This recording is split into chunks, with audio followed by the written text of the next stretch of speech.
and welcome to my studio. Today we're working on our 4th of July canisters. The canister itself is going to cost you $2, and if we buy permanent markers from the Dollar Tree to make them, it's a total of $3. It's a great thing to make with the whole family, and your little ones will have a blast doing it. So let's get started and show you how. We're going to make little glass canisters, and these are really simple to make. And I found my jars at Dollar Tree, but I've also seen them at different dollar stores. You want one that has the lines in it that it's easy to follow with a marker. And I also picked up while I was there the permanent markers, and they have a set of 8, and I really like these. They're nice and juicy, and they work really well, and they've lasted a long time. So I know the other permanent markers can be very expensive, so that's a good alternative. And then I also picked up one of their candle holders. Now I'm going to make these all the same size, but if you wanted these to be different sizes, that would be really nice. And I always look for these at the thrift store when I go, so that's something to think about. So we're basically going to make this for $1, $2, $3. So that's really exciting, and when we'll talk about filling it and stuff like that. So I did my first one, I kind of did like a flag motif, and the other one I did red with the silver. And I'm going to do this one blue. We'll see if we want to add the silver in with it as we're working here. And like I said, I am just going to follow those lines all the way down and make them nice and divided. And I'm going to do every other one first, and then I'm going to see if I would like the silver in between them or not, or if I just want blue. I had one that was a lighter marker, and I wanted to see how blue that was.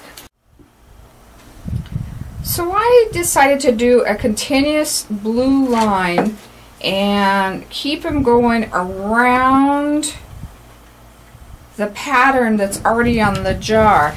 Now I wanted to show you, I came up out of there, and I want to fix that real quick. So I'm going to dip a Q-tip in a little bit of rubbing alcohol. We'll take that right off, and we'll just continue to keep on working.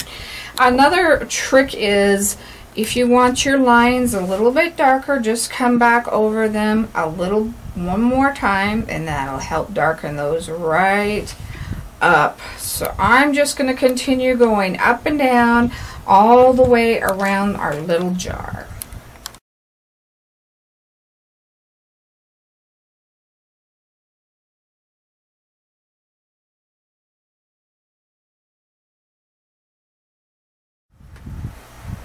So we've gone all the way around, and I think that's enough on this one. I don't think it needs any more with that, and it's really nice because you're just following the grooves. So now I'm going to come in, and I'm going to do a little bit on the lid just to give it that little pop of color. You wouldn't have to if you didn't want to. Again, that's totally up to you, and again, I'm just following what is already there, and there's a line here and a line here, so I'm going to follow this all the way around, and I might do this one twice. We'll take a look at it here just to darken that up. And if you were doing this silver with it, you could alternate colors. And now I'm going to do right in the center of right there. And I also see another little line, but it's not enough to hold your pin up, so I am not going to do that other little guy.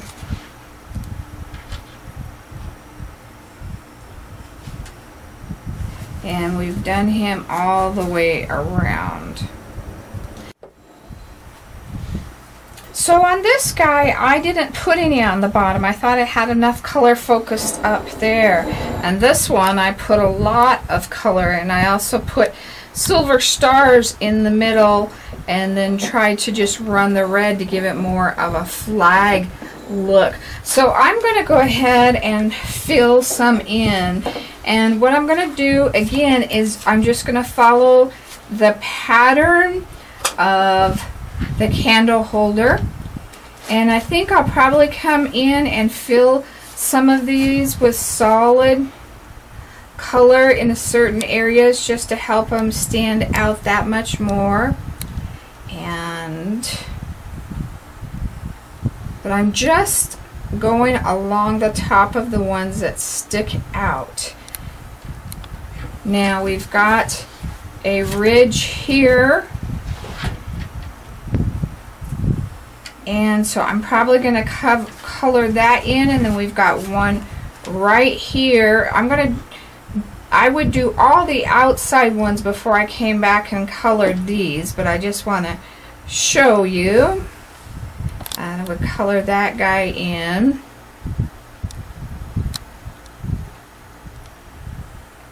And I think I'm probably going to color this guy in right here from that ridge, because these lines are kind of small on this part. There's not a lot of space in between them. Okay, so I'm going to go ahead and color that all the way around, and we'll show you what that looks like. So I finished my little base, and that really helps pop that color. I like that.